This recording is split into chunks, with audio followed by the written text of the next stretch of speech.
membuka sosial media dan menutupnya hanya untuk masa terburuk. Tidak ada yang menyuruh bertanding, tapi entah mengapa kalian merasa kalah. Saya minta dari kalian untuk mengangkat tangan apabila setidaknya satu kali dalam seumur hidup pernah berada di posisi tersebut. Saya rasa hampir dari kalian pernah merasakan hal yang sama. Tapi kabar baiknya, hal tersebut merupakan hal yang sangat normal.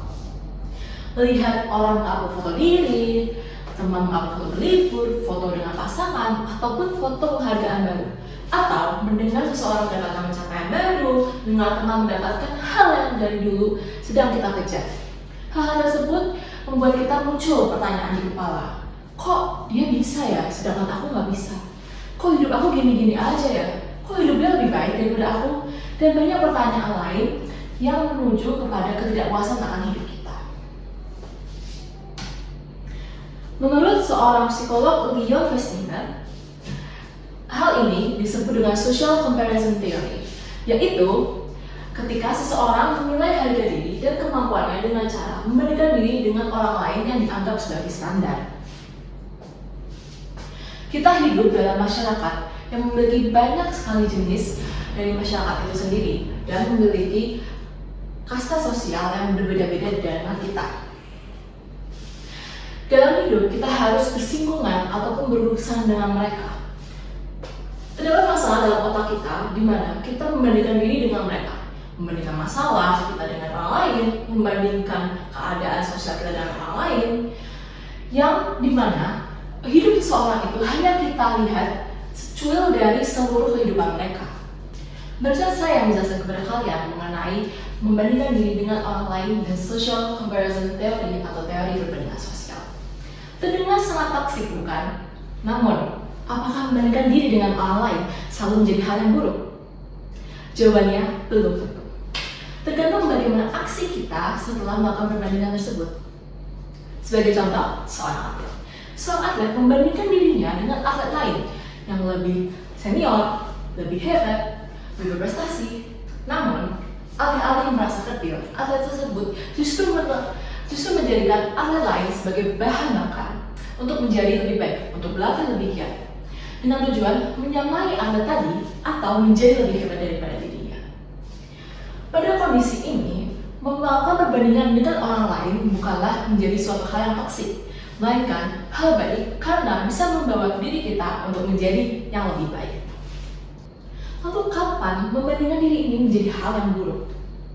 Membandingkan diri menjadi hal yang buruk ketika yang pertama, kita menjadi terlalu fokus pada kekurangan kita daripada potensi diri kita. Yang kedua, kita menjadi meniru orang lain daripada menjadi diri kita sendiri. Dan yang terakhir, merebut energi kita yang semula bisa kita gunakan untuk berkembang. Saya tidak ingat pasti berapa umur saya pada saat itu, mungkin sekitar 13 hingga 15 tahun. Tapi yang saya ingat, pada saat itu kita sedang dilanda oleh COVID-19. Jadi pada saat itu kita stay at home atau berada di dalam rumah atau lockdown selama kurang lebih 2 tahun. Pada saat itu saya merasa tidak banyak hal yang dapat saya lakukan. Jadi saya masuk ke dalam siklus scroll sosial media setiap hari, nonton film, atau sebutannya mungkin chronically online ya. Dan dari sinilah kebiasaan buruk saya membandingkan diri dengan orang lain itu muncul.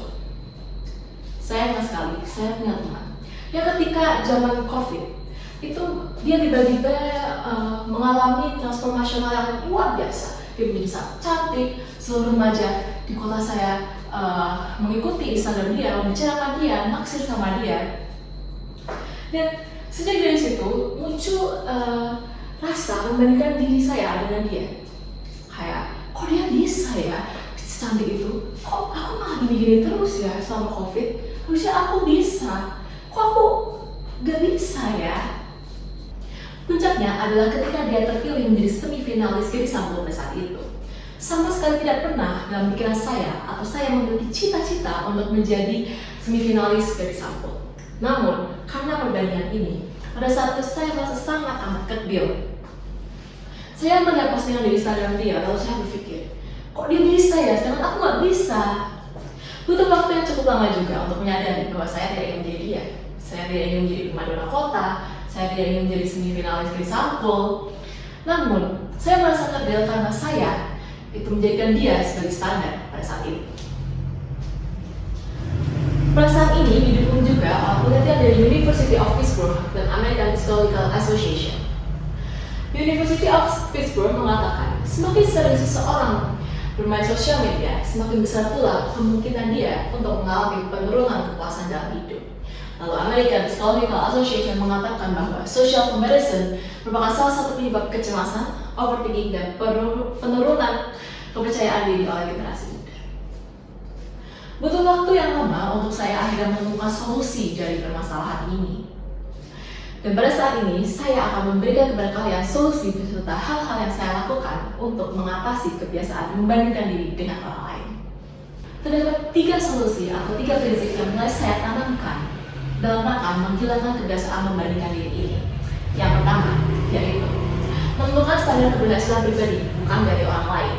Salah satu cara paling efektif adalah dengan membuat tolak ukur progres diri sendiri, mulai dari hal kecil, hal yang hanya dapat kita bandingkan dengan versi kita yang kemarin.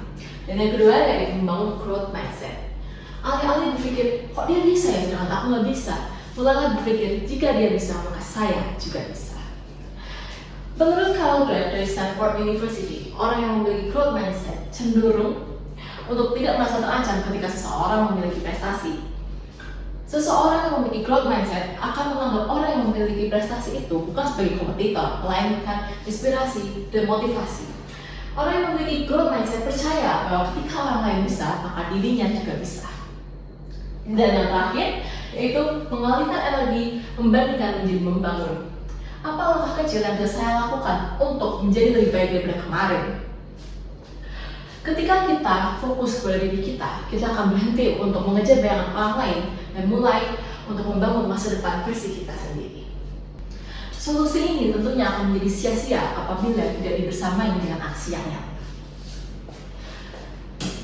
3 hal yang biasa saya lakukan dan dapat kalian lakukan dalam rangka untuk mengurangi kebiasaan membandingkan diri dengan orang lain antara lain. Yang pertama, membatasi paparan pemicu perbandingan. Saya biasa mengurangi waktu scrolling sosial media saya, terutama apabila saya sedang berada dalam kondisi yang kurang stabil. Dan yang kedua, fokus pada pertumbuhan bukan kesempurnaan. Saya selalu menanamkan mindset atau pemikiran bahwa tidak harus sempurna. Tapi, yang penting saya belajar dari hal yang saya lakukan. Dan saya menjadi lebih baik daripada yang kemarin. Yang terakhir adalah merayakan progres diri sendiri. Menuliskan progres kecil yang telah dicapai ataupun hal-hal yang bisa disyukuri hari ini. Teman-teman, terdapat sebuah kalimat yang cukup terkenal yaitu comparison is a thief of joy. Perbandingan merupakan pencuri dari kebahagiaan. Di era media sosial ini, pencuri tersebut berada dalam genggaman gelas setiap saat yang mencuri waktu kita, mencuri rasa percaya diri kita, bahkan lebih parahnya lagi yang mencuri rasa syukur atas kehidupan ini. Masa depan Anda bukan tentang seberapa cepat Anda berlari mengejar bayangan orang lain, melainkan seberapa jauh Anda dapat melangkah dari titik di mana Anda berdiri kemarin. Teman-teman, berhentilah berlomba atas sesuatu yang sebenarnya tidak ada, karena kemenangan sejati datang dari ketika Anda mampu meletakkan HP Anda, melihat ke kaca, dan merasa bangga dengan apa yang kalian lihat. Sekian TED Talk dari saya. Terima kasih. Wassalamualaikum warahmatullahi wabarakatuh.